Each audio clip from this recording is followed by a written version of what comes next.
बड़ी श्रद्धा भावना के नाल मना रहे हैं। दास तो पहला आप जी ने बड़े ही प्यार के नाल गुरबाणी के हर जस कीर्तन श्रवण किए हैं।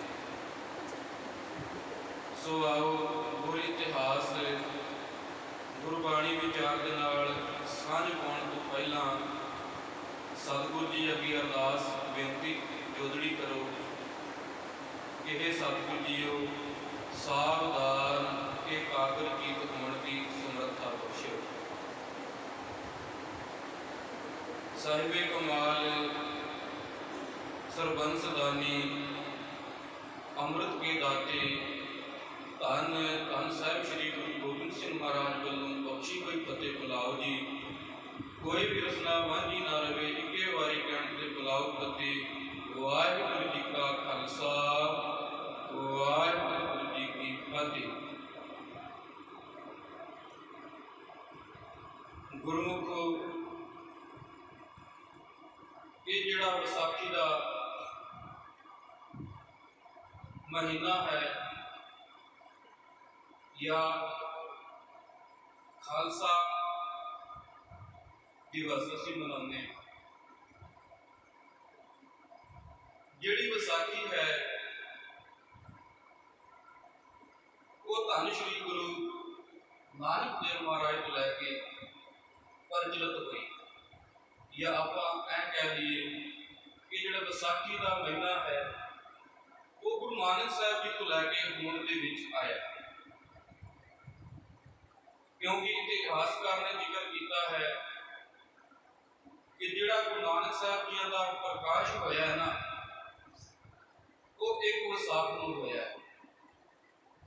संमत 1539 ईस्वी 14 अप्रैल 1469। ये साडी बदकिस्मती है कि जिहड़ा कैलेंडर है उस दे आधार पर असीं तरीक जिहड़ी है निश्चित नहीं कर सके। गुरु साहब जी का प्रकाश पहली विसाख में होया ते विसाख की हर साल विसाख वाले दिन दीवान सजने आरंभ हो गए। गुरमुखो याद रखिया जी, मस्या पूर्णमाशी अगे संग्रांद सिख दा मस्या दे नाल या पूर्णमाशी दे नाल कोई लेना देना नहीं है। पर एक समा निश्चित कर दिता सतगुरु जी ने गुरसिखा ने कि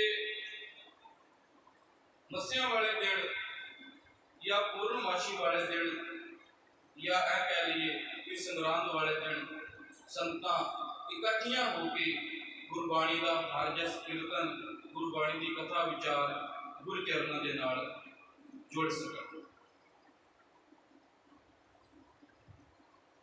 अज की टैक्नोलॉजी नहीं सी, पहला तारियां दे नाल हिसाब लाया जाता सी भी इन्ने दिन हो गए इन्ने दिन रह गए। अज किसी को बुलाना होवे टैक्नोलॉजी है, एक मैसेज करो मैसेज पाओ ग्रुप के विच ते सारे प्राणी इकट्ठे हो जाते हैं। पहला इदा नहीं सी है। वैसाख का महीना धन श्री गुरु गोबिंद सिंह महाराज जी ने इसे करके चुनिया कि हर एक संगत को पता है कि वैसाख के महीने वाले दिन असी गुर दरबार के विच जाके जुड़ना है। खालसे की साजना तो पहला आप एक पिछे का दृष्टांत समझने का यत्न करांगे कि सतगुरु जी को खालसा साजण की की लोड़ पैगी। कि खालसे पहले नहीं सन, पहला भी खालसे सन, पहला भी खालसे का नाम सी कहो कबीर जन भय खालसे प्रेम भगत यह जानी। ये धन श्री गुरु गोबिंद सिंह महाराज पहला की पंक्तियां उचारण होंगे हुई खालसे तो पहला भी सी है। जदों असीं पहला इतिहास पढ़ते हाँ धन श्री गुरु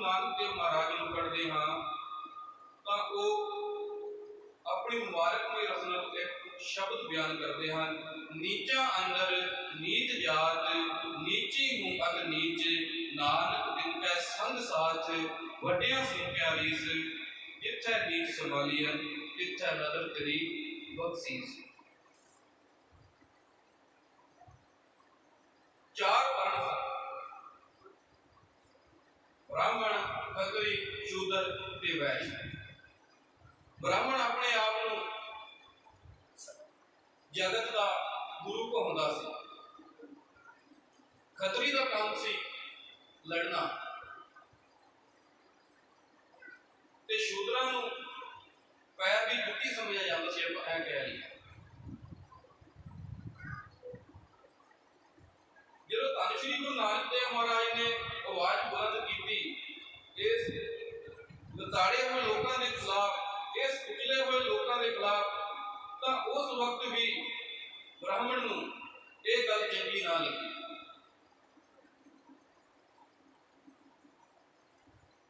कि जिहड़ी समय की हुकूमत सी उसनूं भी चंगी ना लगी। धन श्री गुरु नानक देव महाराज नूं बाबर फड़ के लै गया ते चक्की पिसवाई। खैर बाबर की जिहड़ी मत सी वो मत के विच तब्दील हुई, तो उसनूं गुरु नानक साहब जी नूं बाबर ने भी रिहा किया।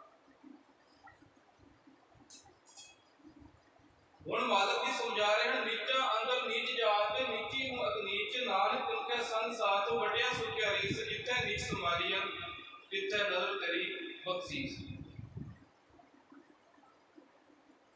ते जिहड़ी इस्त्री सी इसनूं भी बहुत मान सम्मान नहीं दिता जाता सी, इसनूं भी पैर की जुत्ती समझा जाता सी।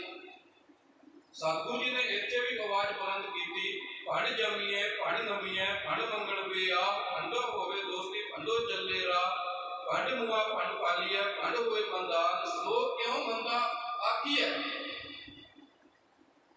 जित जमे राजा। कहते ब्राह्मण तू स्त्री नूं निंद रहा है, स्त्री नूं पैर की जुत्ती समझ रहा है, पर याद रखी यही स्त्री के कोख दे विचों सूरमियां दा, योधियां दा, भगतां दा, संतां दा जन्म हुंदा है।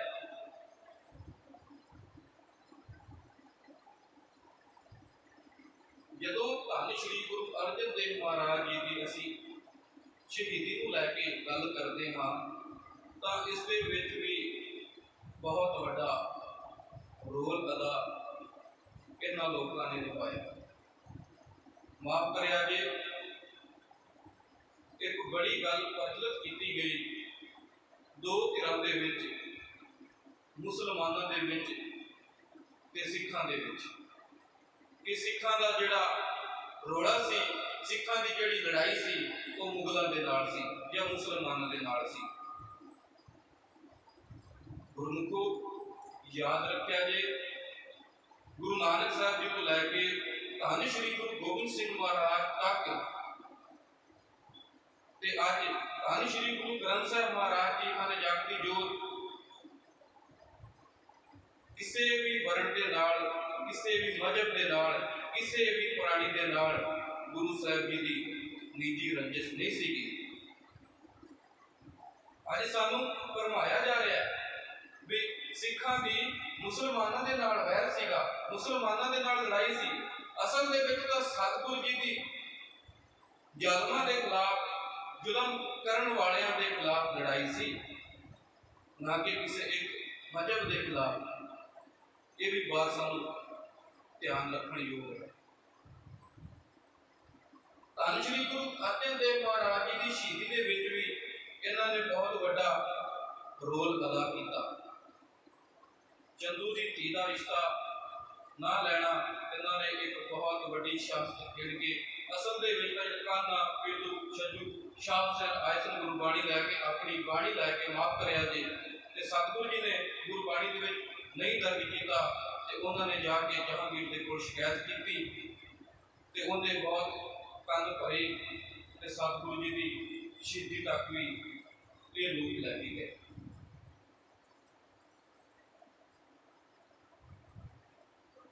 हुण 1698 ਦੇ ਵਿੱਚ ਧੰਨ ਸ਼੍ਰੀ ਗੁਰੂ ਗੋਬਿੰਦ ਸਿੰਘ ਮਹਾਰਾਜ ਜੀ ਨੇ ਖਾਲਸਾ ਸਾਜਣ ਤੋਂ ਪਹਿਲਾਂ ਇੱਕ ਬ੍ਰਹਮ ਖੋਜ ਕੀਤਾ। ਬ੍ਰਹਮ ਖੋਜ ਦੇ ਵਿੱਚ ਸਤਿਗੁਰੂ ਜੀਆਂ ਨੇ हर एक मनुख को बुलाना किया, हर एक मजहब के मनुखों को बुलाना किया, ते ब्राह्मणों को ना बुलाया, क्योंकि ब्राह्मण कहता सी कि मैं जगत का गुरु हाँ। कबीर ब्राह्मण गुरु है जगत का, भगतन का गुरु नाहे अर्ज उर्ज कै। कहते ने ये लोगों को भुलेखा तो पा सकता है अपनी पूजा कराने के मारिया। चारे वेदों ना है, कहते ने इन्हें चारे वेदों का ज्ञान तो पढ़िया पर इनू असल दे विच समझ नहीं आई, ये वेदों की भटकना दे विच पिया रहा। जो महाराज ने कहा धन श्री गुरु गोबिंद सिंह महाराज ने पाए कहे जबते तुमरे तबते कहूँ आंख तले नहीं आने हो। कहते ने ये पुराणों में अपनी अख के गुरु ने थले भी नहीं लैके आउंदा, मैं अपनी अख के पलकन अख झमकन जोगे भी अपनी अख के थले नहीं लैके आउंदा। कहते ने पाए कहे जबते तुमरे तबते कहूँ आंख तले नहीं आने हो। राम रहीम कुरान कुरान अनेक कहे मत एक ना माने हो। कहते ने इन्होंने अनेकों की गल की पर एक की गल नहीं की।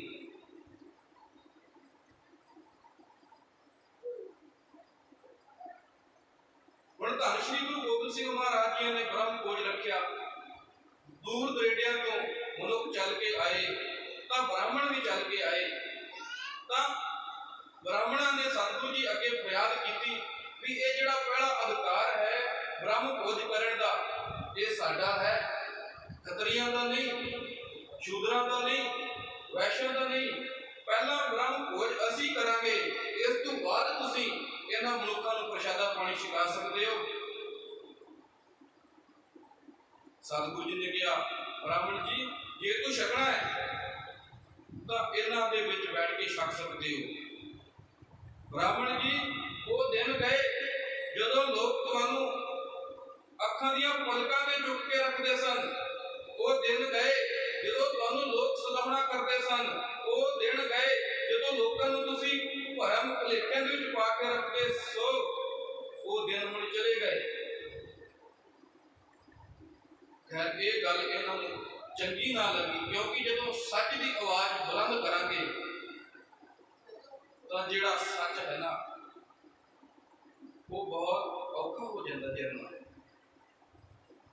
पर मालक जी ने कहा कूड़ ने कुटिया नानका ओढ़क सच रही। कहने कूड़ इत्थे रह जाना है, जिहड़ा सच है वो परमात्मा की दरगाह दे विच भी तेरे नाल जावेगा।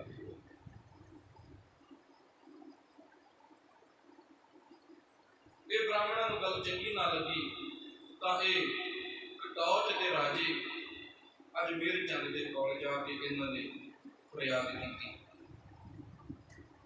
भी हे राजन गुरु गोबिंद सिंह महाराज सारियां नूं इक्को मिक करना चाह रहा है।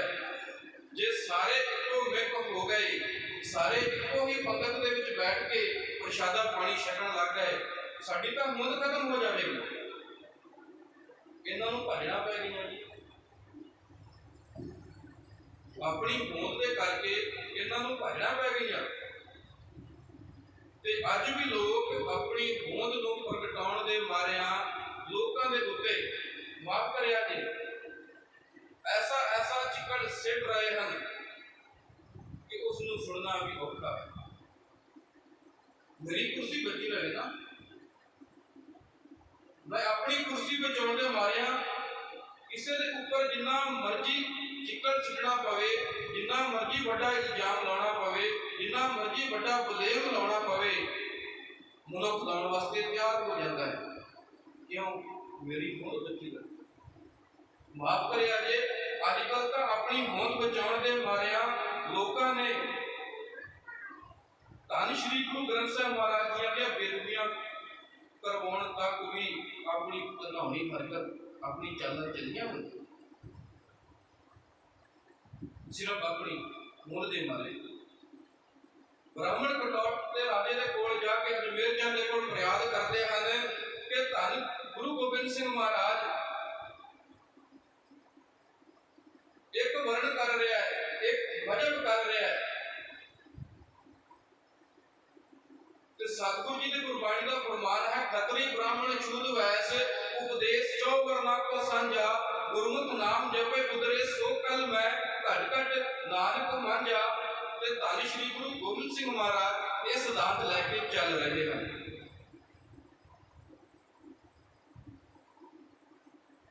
खैर राजा भी ना की गल्लां दे विच आ गया ते इसने दो राजे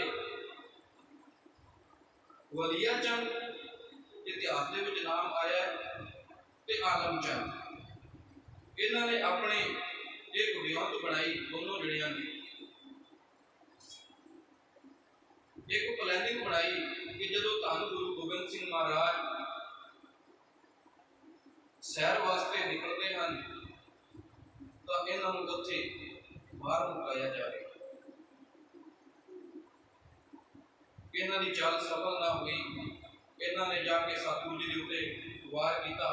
सतगुरु जी ने सुचेत होकर अपना बचाव करते हुए अपने पत्थे दे विचों तीर कटे ते कमान ते चढ़ा के तीर जो छे ते अपनी जान बचा के वो भज गया। हुण सतगुरु जी ने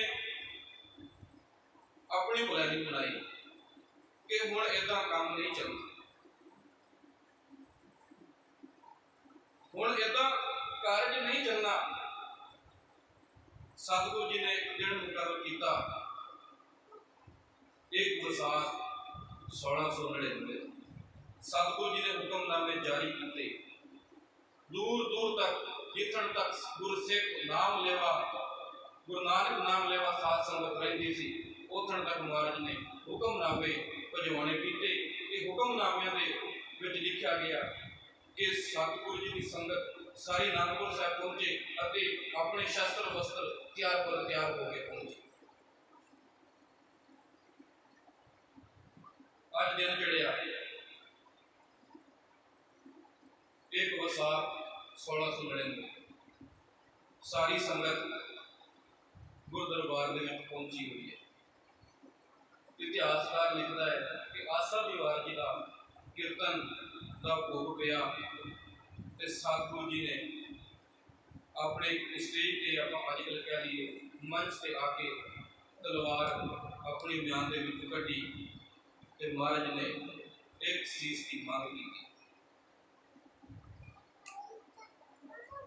जदों धन गुरु गोबिंद सिंह महाराज ने सीस की मांग की तो महाराज ने 3 बारी कहा कोई है सिख जिहड़ा अपना सीस भेंट करे। जो 3 बारी ये बोल बोले तो भाई धर्मदास जी लाहौर के रहने वाले पूरी संगत के विचों उठे हैं। इतिहासकार संगत का जिहड़ा इकट्ठ है उस लगभग 80,000 का बनता है।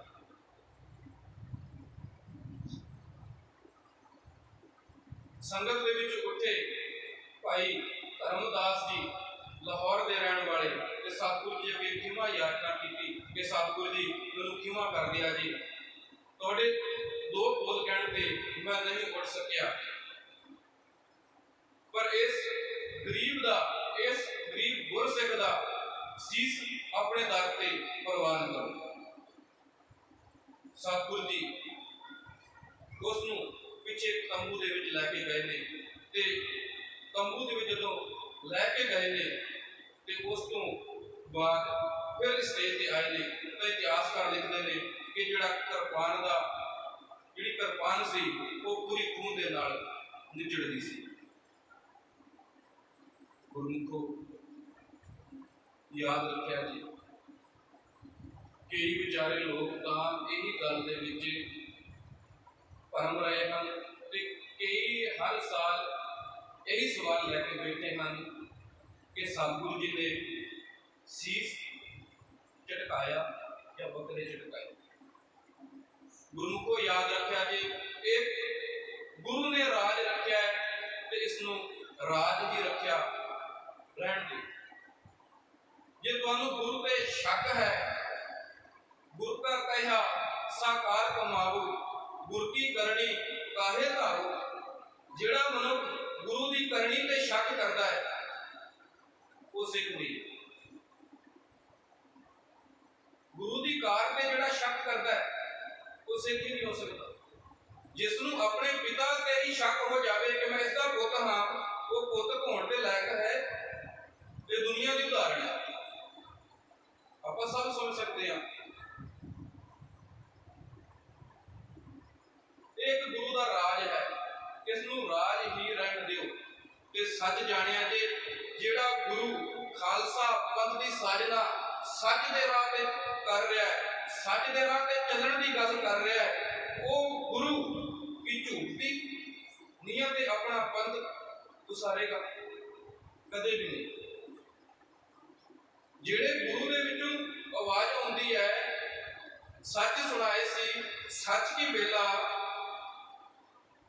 वो गुरु झूठ की तरह झूठ की नीयत ते अपना धर्म टिकावेगा कदे भी नहीं। ये एक शैतान बिरती के लोग जिहड़े इसनूं वार वार खोलण का यत्न करते हैं। खैर, भाई धर्मदास, भाई दयादास जी, भाई धर्मराम जी, भाई हिम्मत राय जी, भाई मोहकम चंद जी, भाई साहिब चंद जी, कोई लाहौर का रहने वाला है,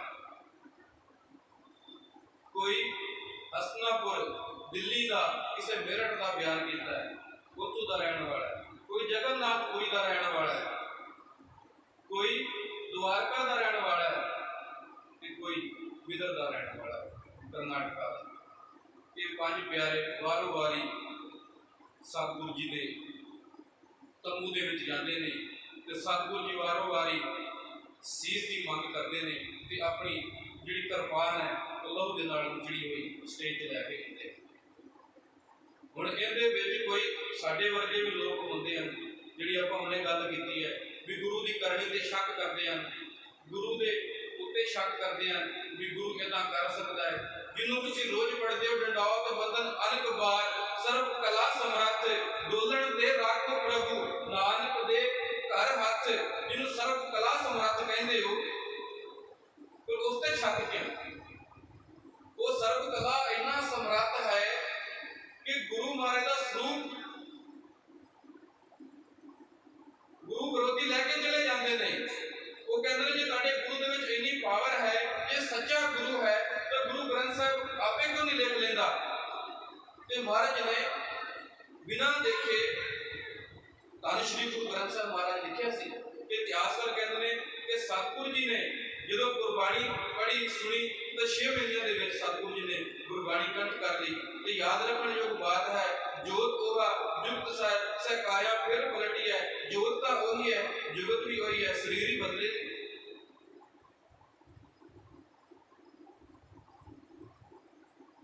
अज धन श्री गुरु गोबिंद सिंह महाराज इस धरती के उत्ते जिहड़ा जात पात का रोड़ा है उसको खत्म करने लगे हैं। महाराज ने सीसा की मांग की तो मेरे वर्गे लोग जिहड़े सीगे वो माता गुजरी के कोल चले गए तो माता गुजरी के कोल शिकायत की भी लाल को पता नहीं की हो गया है, वो वारों वारी सिखां दे सिर झटकाई जा रहे हैं, इदां तां सिक्खी खत्म हो जाएगी। माता ने हौसला दिता क्योंकि माता को पता है कि ये 10वीं जोत गुरु नानक की जोत है। इसने पहला अपने मुंह तो वचन कह चुके हैं कि मैं ऐसा पंथ सजावांगा जिहड़ा लखां दे विचों दिसेगा, लखां गिनतियां दे विचों खड़ोता होया वखरा दिसेगा, मैं ऐसा खालसा पंथ सजावांगा। माता नूं बोल याद आए, माता ने माता साहिब कौर नूं अपनी नूह राणी नूं गुरु दरबार के विच भेजिया कि जाके पता करो भी एक ही दृष्टांत वरत रहा है, एक ही पाना वरत रहा है। माता साहिब कौर जाते ने तो इतिहासकार ने जिक्र किया है कि माता साहिब कौर जो चलने लगे तो उन्होंने कहा भी गुरु के कोल जाना खाली हाथ चंगी गल नहीं, गुरु के कोल पेटा लैके जाना। ते उन्होंने अपने पल्लू दे विच कह लिए या चुन्नी दे विच कह लिए या किसी भी तरीके दे नाल घरे पतासे पैसी ये माता साहब को गुरदर्शना वास्ते पतासे लैके चले गए। हुण गुरमुख को याद रखिया जी, जिहड़े लोग कहते हैं कि लो जी गुरुद्वारे दे विच गोलकां भरियां जा रही हैं, गोलकां नहीं, वो गुरु का पैसा है। धन श्री गुरु ग्रंथ साहिब महाराज के अगे अपनी श्रद्धा भेटा का संबंध है। मनुख ने अपने आशे करके अपने तरीके दे नाल गुरु के अगे अर्पण कर दिता। वो अगा सोचने की बात है कि धर्म के लेखे लग्या या ना लग्या। जेड़े प्राणी ने भेटा अर्पण करनी सी वो कर दी कि गुरुद्वारे की जिहड़ी माया है, जिहड़ी ये संगत मत्था टेकती है, इस माया के नाल ही गुरुद्वारे के सारे कार व्यवहार चलते हैं। सतगुरु जी ने तां ही विसाखी का दिन मुकर किया कि किसान फसल वढ़ लेता है कि उदों तो सारा फसलों का ही काम चलता सी ना। पहला हुंदा सी भी जिदा किसी को दाने हैं, कणक हैगी, जे तोरिया नहीं तो उन्हें बदले तोरिया ले लिया। जे किसी को झोना है, जीरी है तो उहदे बदले तोरिया नहीं जीरी दे के तोरिया ले लिया। जे कोई समान लेना है तो कणक दे दी, कोई समान ले आंदा। बड़ा इदा कारोबार चलते सी। तो माता साहिब कौर पतासे लैके गए ने तो धन श्री गुरु गोबिंद सिंह महाराज खंडे बाटे की पौध तैयार करने वास्ते तैयार हुए। इतिहास में जिक्र आता है कि सतगुरु जी ने जिहड़ियां दस्तारां हन वो केसरियां सजाइयां हन ते बाणे जिहड़े हन चोड़े जिहड़े हन वो नीले सजाए। माता साहिब कौर ने वो जिहड़े पतासे हन वो खंडे बाटे दे विच पा दित्ते हन ते जिहड़ा पानी महाराज ने मंगवाया वो सतलुज दे दरिया तो मंगवाया। ते तुसीं सोच सकते हो कि उस वक्त सतलुज का जिहड़ा पानी है वो कितना स्वच्छ ते पवित्र होंदा होवेगा। अज तां असीं माफ करिया जी विच नारियल मौड़ियां पनियां पता नहीं की कुछ सुट सुट के असीं दरियावां का बिल्कुल खात्मा ही कर दिता है। महाराज ने खालसा तां ही सजाया सीगा कि कबूत करन दे लोग हटाए।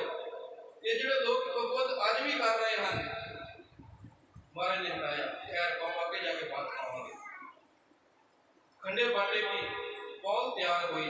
महाराज ने 5 बाणियों का जाप किया, जपजी साहब, जाप साहब, कौ प्रसाद सवैये, चौपाई साहब ते आनंद साहब। गुरमुखो माफ करिया जी, जिमें जिमें दिन आ रहे हैं, जिमें जिमें समा बतीत हो रहा है, इवें इवें साडे दिमाग माइंड भी चेंज हो रहे हैं। गुरु ने बाटा सिर्फ एक तैयार किया सी, अज साडे विच पता नहीं किन्ने को बाटे तैयार हो गए। माफ करिया जी, सच्चाई है। ये टकसालियां का बाटा है जी, ये मिशनरियां का है जी, ये अखंड कीर्तनियां का है जी, ये नानक सरियां का है जी, पता नहीं किन्ने को बाटे तैयार करते। ते माफ करिया जी, लोग इत्थों तक आ गए भी किसी दूजी धिर तो अमृत छकिया, दूजी धिर नूं फतेह नहीं बुलाउंदे। फतेह तो गुरु दी है ना, गुरु की बख्शिश फतेह है। वाहिगुरू जी का खालसा, वाहिगुरू जी की फतेह किसी मनुख की तो नहीं है। ये अपने जीवन के दास ने हटाया हुआ है, ये सब कुछ देखा हुआ है। खैर मालक ने खंडे बाटे की पौड़ तैयार की, 5 बाणियों का जाप किया। सिखा ने सवाल किया 5 पैरिਆਂ ने कि सतगुरु जी जदों तुसीं खंडे बाटे की पौड़ तैयार कर रहे सो ਅੰਮ੍ਰਿਤ ਦਾ ਬਾਟਾ ਤਿਆਰ ਕਰ ਰਹੇ ਸੋ, ਤਾਂ ਜਿਹੜੀ ਤੁਹਾਡੀ ਦ੍ਰਿਸ਼ਟੀ ਸੀ, ਤੁਹਾਡਾ ਦੇਖਣ ਦਾ ਦ੍ਰਿਸ਼ਟਾਂਤ ਸੀ, ਉਹ ਸਿਰਫ ਤੇ ਸਿਰਫ ਬਾਟੇ ਵਾਲੀ ਕਿਉਂ ਸੀ? ਮਾਲਕ ਨੇ ਬੜਾ ਪਿਆਰਾ ਜਵਾਬ ਦਿੱਤਾ। ਕਹਿੰਦਾ, ਗੁਰਸਿੱਖੋ, ਮੇਰੀ ਜ਼ਿੰਦਗੀ ਦੀ ਜਿੰਨੀ ਵੀ ਤਪੱਸਿਆ ਸੀ, ਜਿੰਨੀ ਵੀ ਕਮਾਈ ਸੀ, ਉਹ ਮੈਂ ਸਾਰੀ ਦੀ ਸਾਰੀ ਇਸ ਬਾਟੇ ਦੇ ਵਿੱਚ ਪਾ ਦਿੱਤੀ ਹੈ, ਇਸ ਅੰਮ੍ਰਿਤ ਦੇ ਵਿੱਚ ਪਾ ਦਿੱਤੀ ਹੈ। ਇਸ ਅੰਮ੍ਰਿਤ ਨੂੰ ਜਦੋਂ ਮਨੁੱਖ ਛਕੇਗਾ, ਰਾਮ ਤੋਂ ਸਿੰਘ ਬਣੇਗਾ, ਦਾਸ ਤੋਂ ਸਿੰਘ ਬਣੇਗਾ, ਰਾਏ ਤੋਂ ਸਿੰਘ ਬਣੇਗਾ, ਚੰਦ ਤੋਂ ਸਿੰਘ ਬਣੇਗਾ। ਤੇ ਸਤਿਗੁਰੂ ਜੀਆਂ ਨੇ ਸਾਰਿਆਂ ਦੇ ਜਿਹੜੇ ਨਾਮਕਰਨ ਹਨ, ਭਾਈ ਕਰਮ ਸਿੰਘ ਜੀ, ਭਾਈ ਦਇਆ ਸਿੰਘ ਜੀ, ਭਾਈ ਧਰਮ ਸਿੰਘ ਜੀ, ਭਾਈ ਹਿੰਮਤ ਸਿੰਘ ਜੀ, ਭਾਈ ਮੋਹਕਮ ਸਿੰਘ ਜੀ ਤੇ ਭਾਈ ਸਾਹਿਬ ਸਿੰਘ, ਸਾਰਿਆਂ ਦੇ ਨਾਮ ਚੇਂਜ ਕਰ ਦਿੱਤੇ। ਤੇ ਸਿੰਘ ਦਾ ਮਤਲਬ ਹੁੰਦਾ ਗੁਰਮੁਖ ਸ਼ੇਰ। ਮੈਂ ਤੇ ਇੱਕ ਛੋਟੀ ਜੀ ਬੇਨਤੀ ਕਰਾਂ ਕਿ ਇੱਕ ਵਾਰੀ ਨਾ ਅਨੰਦਪੁਰ ਸਾਹਿਬ ਦੇ ਵਿੱਚ ਸਤਿਗੁਰੂ ਜੀ ਨੇ ਗੁਰਸਿੱਖਾਂ ਦੇ ਨਾਲ ਜੋਜ ਕੀਤਾ। ਗਦਾ ਲਿਆ ਕੇ ਨਾ ਜੀ ਉਹਦੇ ਉੱਪਰ ਸ਼ੇਰ ਦੀ ਖੱਲ ਪਾ ਦਿੱਤੀ। ਇੱਕ ਸਮਝਣ ਵਾਲੀ ਬਾਤ, ਜਦੋਂ ਸ਼ੇਰ ਦੀ ਖੱਲ ਪਾ ਦਿੱਤੀ ਤਾਂ ਸਾਰੇ ਲੋਕ ਡਰਨ ਉਸ ਤੋਂ ਵੀ ਸ਼ੇਰ ਆ ਗਿਆ ਸਾਡੇ ਇਲਾਕੇ ਦੇ ਵਿੱਚ, ਸ਼ੇਰ ਸ਼ੇਰ ਕਰਕੇ ਸਾਰੇ ਅੰਦਰ ਵੜ ਕੇ ਕਰਨ। ਫਿਰ ਬੜਾ ਡਰ ਪੈ ਗਿਆ ਮਨਾਂ ਦੇ ਵਿੱਚ। ਉਹ ਜਿਹੜੀ ਖੇਤ ਦੇ ਵਿੱਚ ਜਾਵੇ, ਫਸਲ ਦੇ ਵਿੱਚ ਜਾਵੇ ਤੇ ਚਰ ਕੇ ਆ ਗਿਆ ਕਰੇ। ਜਦੋਂ ਇੱਕ ਦਿਨ ਬਾਬਾ ਰੱਜ ਗਿਆ ਤਾਂ ਇਤਿਹਾਸਕਾਰ ਕਹਿੰਦਾ ਵੀ ਕਿਸੇ ਘੁਮਿਆਰ ਦਾ ਗਧਾ ਹਿੜਕਿਆ ਤੇ ਉਸਨੇ ਵੀ ਹਿੜਕਣਾ ਚਾਲੂ ਕਰ ਦਿੱਤਾ। ਜਦੋਂ ਹਿੜਕਿਆ ਉਸਨੇ ਵੀ ਹਿੜਕਣਾ ਚਾਲੂ ਕਰ ਦਿੱਤਾ ਤੇ ਉਹ ਵੀ ਜਾ ਕੇ ਉਸੇ ਖੁਰਲੀ ਤੇ ਪੱਤੇ ਖਾਣ ਲੱਗ ਪਿਆ। ਜਿਹੜੀ ਮੈਂ ਬਾਤ ਕਹਿਣ ਲੱਗਿਆ, ਗੁਰਮੁਖੋ, ਸੱਚ ਜਾਣਿਆ ਜੀ, ਸਾਡੇ ਵੀ ਅੰਦਰ ਅੱਜ ਬੜੇ ਸ਼ੇਰ ਦੀ ਖੱਲ ਪਾ ਕੇ ਫਿਰਦੇ ਨੇ, ਉੱਤੋਂ ਦੀ ਗਾਤਰਾ ਪਾ ਕੇ ਫਿਰਦੇ ਨੇ, ਉੱਤੋਂ ਦੀ ਚੋਲਾ ਪਾ ਕੇ ਫਿਰਦੇ ਨੇ ਵੱਡਾ, ਪਰ ਜਦੋਂ ਕਿਤੇ ਹਿੜਕਣ ਦੀ ਆਵਾਜ਼ ਆਉਂਦੀ ਹੈ ਉੱਥੇ ਜਾ ਕੇ ਬਹਿ ਜਾਂਦੇ ਨੇ। ਫਿਰ ਕਹਿਣਗੇ ਜੀ ਨਹੀਂ ਜੀ, ਸੰਗਤ ਤਾਂ ਸੰਗਤ ਹੁੰਦੀ ਹੈ, ਉਹਨਾਂ ਵੀ ਤਾਂ ਗੁਰੂ ਗ੍ਰੰਥ ਸਾਹਿਬ ਮਹਾਰਾਜ ਦਾ ਪ੍ਰਕਾਸ਼ ਕੀਤਾ ਹੈ। ਗੁਰਮੁਖੋ, ਜੇ ਪ੍ਰਕਾਸ਼ ਕੀਤਾ ਹੈ ਤਾਂ ਮੇਰਾ ਮਾਲਕ ਕਿਸੇ ਨੂੰ ਵੀ ਇਕੱਲੇ ਤੌਰ ਤੇ ਨਾਮ ਨਹੀਂ ਦਿੰਦਾ। ਜੇ ਅੰਮ੍ਰਿਤ ਦਾ ਬਾਟਾ ਤਿਆਰ ਹੁੰਦਾ ਹੈ ਤਾਂ ਸੰਗਤ ਦੇ ਵਿੱਚ ਰਹਿਤਨਾਮਾ ਦ੍ਰਿੜ ਕਰਵਾਈ ਜਾਂਦੀ ਹੈ ਕਿ ਗੁਰ ਮੰਤਰ ਵਾਹਿਗੁਰੂ ਵਾਹਿਗੁਰੂ ਜਪਣਾ ਹੈ, ਮੂਲ ਮੰਤਰ ਇੱਕ ਓੰਕਾਰ ਤੋਂ ਲੈ ਕੇ ਗੁਰ ਪ੍ਰਸਾਦ ਤੱਕ ਜਪਣਾ ਹੈ, ਗੁਰਸਿੱਖ ਨੇ ਆਪਣਾ ਸਹਿਜ ਪਾਠ ਕਰਨਾ ਹੈ, ਕਿਸੇ ਇੱਕ ਨੂੰ ਨਹੀਂ ਦੱਸਿਆ ਜਾਂਦਾ। ਪਰ ਜਦੋਂ ਵੀ ਹਿੜਕਣ ਦੀ ਆਵਾਜ਼ ਆਉਂਦੀ ਹੈ ਤਾਂ ਸ਼ੇਰ ਦੀ ਖੱਲ ਵੀ ਪਾਉਣ ਵਾਲੇ ਉੱਥੇ ਜਾ ਕੇ ਬਹਿ ਜਾਂਦੇ। ਮੈਨੂੰ ਮਾਫ ਕਰਿਆ ਜੇ, ਸੱਚਾਈ ਹੈ। ਧੰਨ ਗੁਰੂ ਗੋਬਿੰਦ ਸਿੰਘ ਮਹਾਰਾਜ ਨੇ ਸ਼ੇਰ ਬਣਾਇਆ ਜੀ। ਤੇ ਮਹਾਰਾਜ ਨੇ ਵਚਨ ਕਿਹਾ, ਜਿਹੜੇ ਲੋਕ ਕਹਿੰਦੇ ਸੀ ਇਹ ਗਰੀਬ ਹਨ, ਇਹਨਾਂ ਨੂੰ ਗੁਰਿਆਈ ਨਹੀਂ ਦੇਣੀ, ਇਹਨਾਂ ਨੂੰ ਅਸੀਂ ਆਪਣਾ ਮਾਨਸਿਕ ਤੌਰ ਤੇ ਗੁਲਾਮ ਬਣਾ ਕੇ ਰੱਖਣਾ ਹੈ। ਮਹਾਰਾਜ ਨੇ ਕਿਹਾ ਨਹੀਂ, ਇਹਨ ਗਰੀਬ ਗੁਰਸਿੱਖਾਂ ਕੋ ਦਿਓ ਵਡਿਆਈ, ਨਾਮ ਹਮਰੀ ਗੁਰਿਆਈ, ਯਾਦ ਕਰੇ ਹਮਰੀ ਗੁਰਿਆਈ। ਕਹਿੰਦੇ ਇਹਨਾਂ ਗਰੀਬ ਸਿੱਖਾਂ ਨੂੰ ਮੈਂ ਵਡਿਆਈ ਦੇਵਾਂਗਾ ਤੇ ਮੇਰੀ ਗੁਰਿਆਈ ਯਾਦ ਕਰਨਗੇ।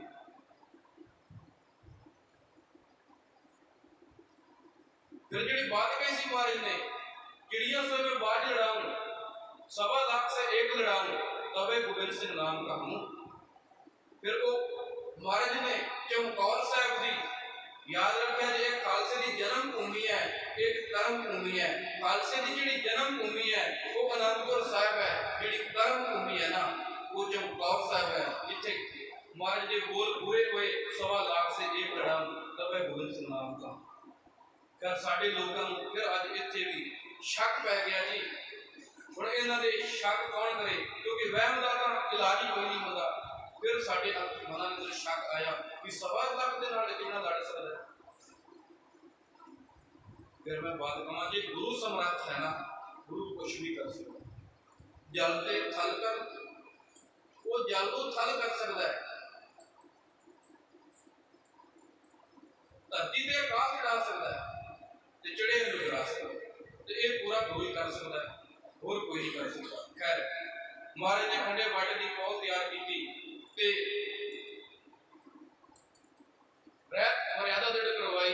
ते सतगुरु ने कहा, जागत जोत जपै न सुबासुर, एक बिना मन नायक न आनै, पूर्ण प्रेम प्रतीक सजै, व्रत घोर मणि मठ भूल न मानै, तीरथ दान दया कर संयम, एक बिना न एक पछानै, पूर्ण जोत जगह घट में, तब खालस पाए न खालस जाने। कहते जिहड़ा खालसा होवेगा वो अपने गुरु ते निष्ठा रखेगा, कदे बड़ियां ते नहीं जाएगा, कभी मसाणा ते नहीं जाएगा। जो असं धन श्री गुरु ग्रंथ साहिब महाराज की बाणी पढ़ते हैं तो महाराज ने भी यही किया, दुबदा न पढ़ो अरबी न होर न पूछो, बड़े मसाण न जाई, कृष्णा राज न पार घर जावा, कृष्णा नाम भजाई।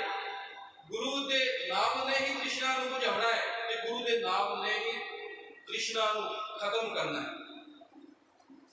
जेड़ा खालसा महाराज ने साजिया वो इसे करके ही साजिया कि जेड़ा मेरा सिख होवेगा वो ना बड़ियां नू, ना मूर्तियां नू, ना मसाणा नू किते भी मत्था नहीं जाके टेकेगा। पर मैं फिर वही गल कहांगा, असी शेर वाली खलका पाई है पर असी अंदरों शेर ना बन सके। असी शेर बनना है। गुरमुखो अज भी असी अमृत की दात लईए, गुरु वाले बनिए, क्योंकि निबरे का है नाम बुरा। ये धन श्री गुरु अमरदास महाराज ने सानू तीजे जामे दे विच समझा दिता सीगा। अमृत की दात लईए, नितनेमी होइए, ताकि साडा जीवन है वो लोक सुखिए और लोक सुहेले नानक हरबर आपे मिलने वाला हो सके। क्योंकि सतगुरु जी का जिहड़ा फरमान है वो यही है, हर एक सिमर एक सिमर एक सिमर प्यारे, कंध कलेश लोक मोह महाभंजन तारे। जिहड़ा खालसा है वो सिर्फ ते सिर्फ एक अकाल पुरख की ही पूजा करता है, एक अकाल पुरख को ही मनता है, किसी होर बुद्ध नूं या किसी होर नूं बिल्कुल भी नहीं मनता। इस करके गुरसिखो गुरु वाले बनिए ताकि साडा जीवन सफला हो सके। सो आओ, समय की समाप्ति है, साडे पास अति सत्कारयोग दरबार साहिब तो हजूरी कथा पहुँच चुके हैं। सो मुझा खिमा बुलाओ फतेह। वाहिगुरू जी का खालसा, वाहिगुरू जी की फतेह।